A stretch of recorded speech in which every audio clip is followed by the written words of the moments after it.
नमस्कार दोस्तों, मैं एस्ट्रोलॉजर मोनिका। आज मैं आपको नक्षत्र यानी कि जो 27 नक्षत्र हैं, हमारी जो है 9 प्लेनेट होते हैं, 12 राशियां होती हैं और 27 नक्षत्र होते हैं। आपका जो प्रिडिक्शन है वो आपके राशियों पे फेल हो सकता है, आपके प्लेनेट पे फेल हो सकता है, लेकिन नक्षत्रों पे कभी फेल नहीं हो सकता।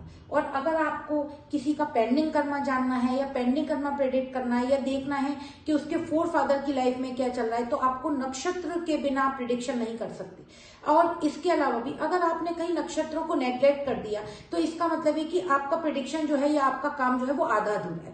तो आज मैं उन 27 नक्षत्रों में सबसे पहले बात करूंगी अश्विनी नक्षत्र की। तो सबसे पहले अश्विनी नक्षत्र को समझिए। किसका नक्षत्र है? केतु का नक्षत्र। केतु के जो है ना 3 नक्षत्र हैं। कौन से? अश्विनी, मघा और मूल।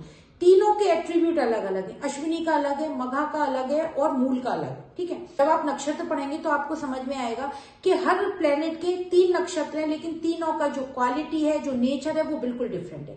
तो हम सबसे पहले बात करेंगे अश्विनी नक्षत्र की। तो अश्विनी नक्षत्र किसको रिप्रेजेंट करता है? अश्विनी नक्षत्र का जो सिंबल है वो है घोड़ा, है ना। तो वो क्या करता है? फास्ट होता है, स्विफ्ट होता है, मूवमेंट होता है ना। एक जगह पे रहना पसंद नहीं करते हैं।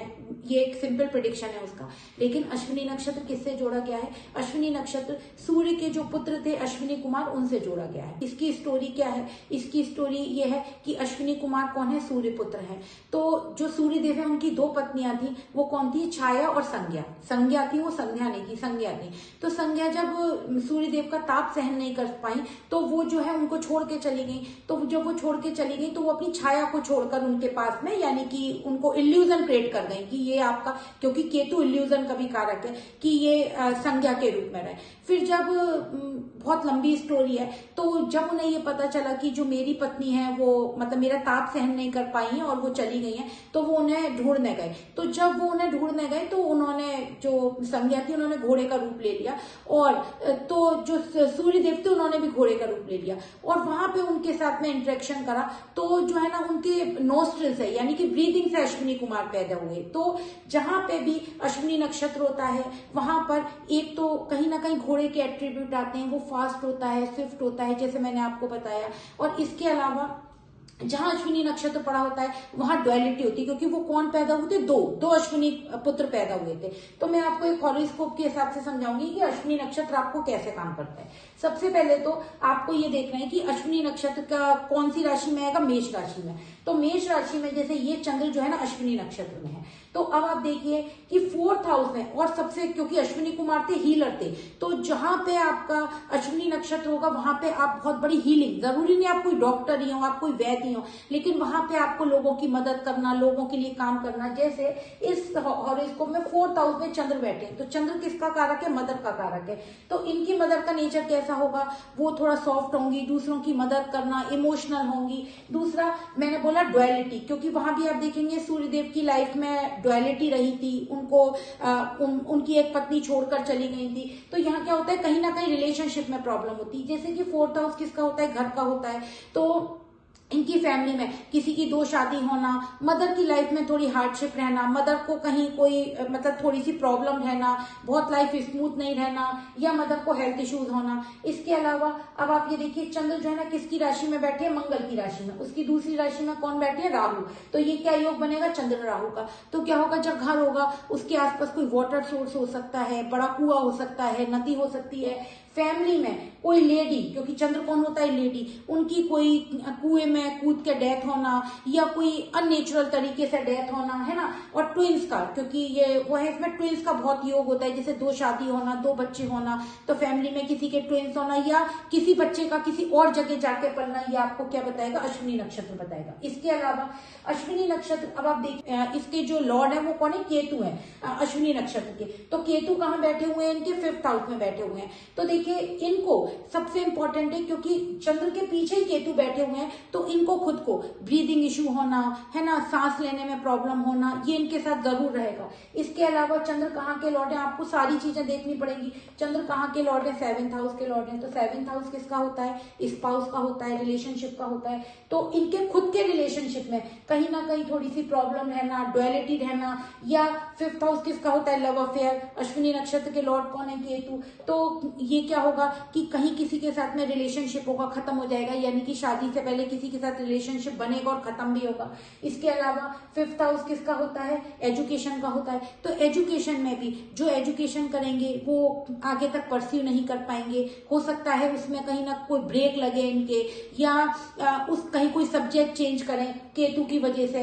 ये केतु है यहाँ पे, तो ये डीप चीजों को रिसर्च करना, डीप में जाना, हीलिंग का काम करना, लोगों की मदद करना, ये कर सकते हैं। इसके अलावा जैसे मैंने बताया 7th हाउस, तो 7th हाउस में जब चंद्र की राशि पड़ी तो वाइफ को भी थोड़े से हेल्थ इश्यूज होना, हो सकता है ब्रीदिंग इशू हो, या वाइफ थोड़ी सी इमोशनल हो, अनस्टेबल हो। इनकी लाइफ में जो इनके रिलेशनशिप को अच्छा और खराब करने का जो रोल प्ले करेंगी वो कौन करेंगी? मदर करेंगी, क्योंकि 7th लॉर्ड जहां बैठता है वो मतलब उसका सबसे बड़ा रोल रहता है आपकी शादी को अच्छा या बुरा करने में। और सबसे इंपॉर्टेंट है केतु का नक्षत्र है, तो केतु क्या है? हेडलेस है, तो वो कंफ्यूजन क्रिएट करता है। तो इनके रिलेशनशिप में थोड़ा सा कंफ्यूजन क्रिएट करने का काम कोई लेडी कर सकती है या कोई मदर कर सकती है। इसके अलावा अब आप ये देखिए कि चंद्र, ये क्या हो गया? चंद्र और मंगल। तो ये क्या इंपॉर्टेंट होता है कि जो थोड़ा सा इनका नेचर कैसा होगा? मंगल की राशि केतु कंफ्यूजन क्रिएट करता है, दिमाग बहुत चलेगा, थोड़ा सा कंफ्यूज रहेंगे। ये क्या होगा कि ये चंद्र क्या है? ट्रेवलिंग है। तो 4th हाउस क्या होता है? घर होता है। तो होने के बाद क्या होगा? घर जरूर इनका चेंज होगा। घर में मंगल की राशि है, केतु क्या करता है? कंफ्यूजन क्रिएट करता है, क्रैक्स देता है, तो घर में इनके वास्तु दोष हो सकता है।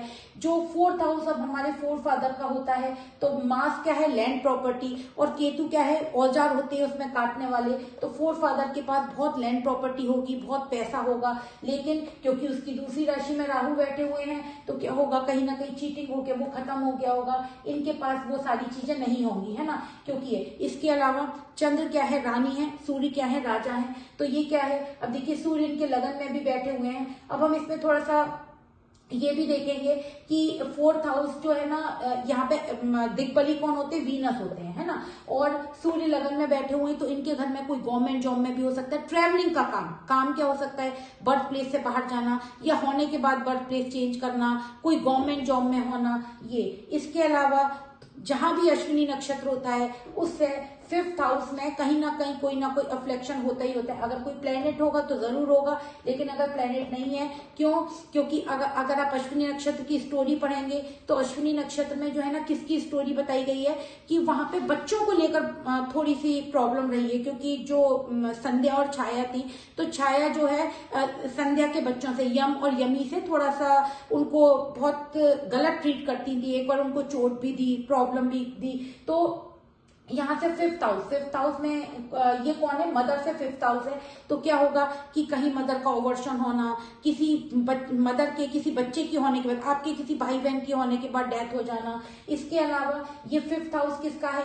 5th हाउस जो है आपके फोर फादर का भी होता है। तो ऐसे 1 2 3 4, तो 4th हाउस किसका होता है? घर का होता है। तो जो आपके दादाजी होंगे या जो आपके फोर फादर होंगे, उनके यहाँ पे उनके घर में किसी बच्चे की डेथ होना, चाइल्ड बर्थ में इशू होना, बच्चे होने के बाद उसकी डेथ हो जाना, उनके साथ भी ये प्रॉब्लम हो सकती है, क्योंकि 8th हाउस क्या होता है? मृत्यु भाव होता है। 5वीं राशि किसकी होती है?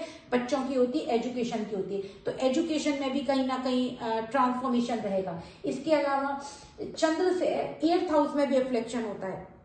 वो क्या होता है, कैसे होता है, अगर आपको अभी मैं और 2-4 वीडियो बनाऊंगी। अगर आपको इसी तरह की चीजों की जानकारी चाहिए और इसको डीप में पढ़ना है, प्लेनेट के साथ में इसको कंबाइन करके पढ़ना है, इनके पदों के साथ में पढ़ना है, तो मैं एक नक्षत्र का कोर्स लॉन्च करने जा रही हूँ। अगर आप लोग इसको इतना डीप में 27 नक्षत्रों को पढ़ना चाहते हैं तो आप लोग मेरे साथ जुड़िए। मैं एक एक नक्षत्र को बहुत डीपली आपको सिखाऊंगी और समझाऊंगी, उसके हर एट्रीब्यूट को, कि D9 में जाकर वो पदों के साथ में जाकर कैसा बिहेव करते हैं, इससे आप पेंडिंग कर्मा कैसे निकाल सकते हैं, इसकी स्टोरीज और क्या क्या हो सकती है। तो अगर आपको करना है कोर्स, अगर आपको मेरे साथ ज्वाइन होना है तो आप मेरे कोर्स को ज्वाइन कर सकते हैं।